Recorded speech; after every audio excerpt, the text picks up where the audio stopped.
Okay, so here we are in the demonstration for the Soilborne Pathogens project, which is a GeoDC funded national project. FarmLink is one of the participants, and we have 3 demonstration trials on farm, one here at the research farm in Temora and 2 others, one near Wagga and one out towards Cowra.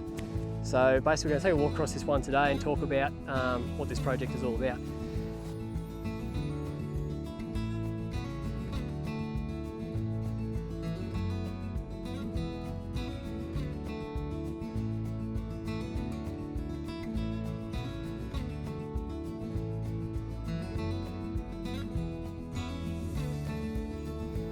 If you just come into this patch, we can see this is definitely your rhizo. When you think of rhizo, this is what you think.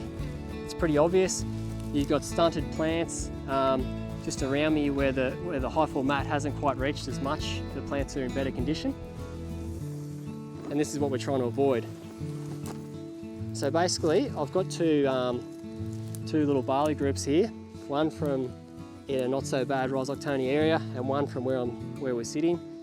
And just some of the things to look for when you think about rhizo are, one, the patches, which is pretty obvious, but then if you want to get in and have a better look, you can see some spear tipping on some of the crown roots. So see those little spear tips? That's often a pretty good indication that you've got Rhizoctonia.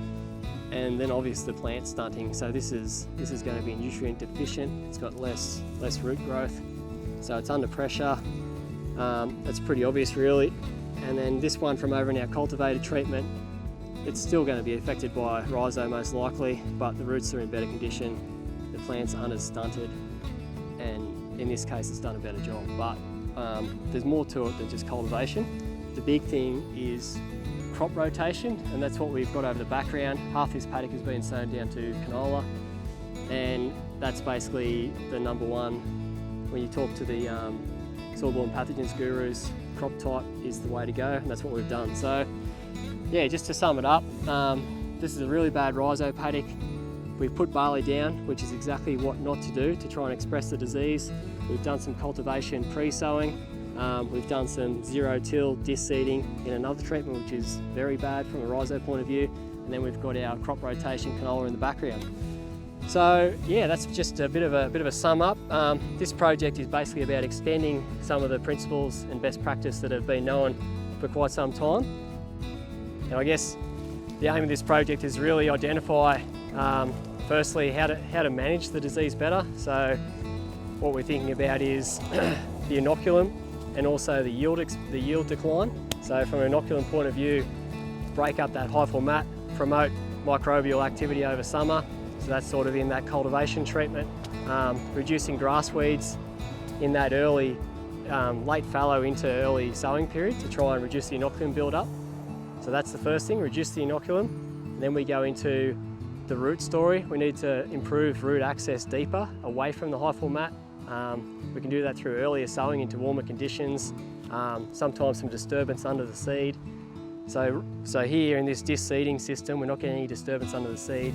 We've got retained stubble, we've got no cultivation. So the factors, as you can see, the factors are starting to stack up in an already bad paddock. The next thing you can do, which is probably the most important takeaway message, is crop rotation. Move to a broadleaf crop like canola. Lots of pulses are very good as well, but canola is the best for reducing inoculum. So that's what we've done over here in the third and final treatment. And yeah, basically they're your options. We're basically trying to identify the disease in this project and show how to manage it. And then in year 2, we're going to come back, we're going to put a serial over the whole thing, and we're going to do some predictive bees and some drone imagery and basically look down and see how much rhizo there is following these crops. So what's the legacy effect of coming after barley and then doing another cereal? Probably not good. And then coming after canola. So a lot of the research talks about when you get that canola broadleaf break, you will get one good year of no rhizo yield loss. So hopefully we'll see that next year. And that's basically it really. So yeah, basically crop rotation, reduce the inoculum. There are fungicide options. We have used seed and fertiliser fungicide here, but as you can see, in a really bad paddock like this, you're going to need an integrated approach based mostly on canola or a broadleaf rotation.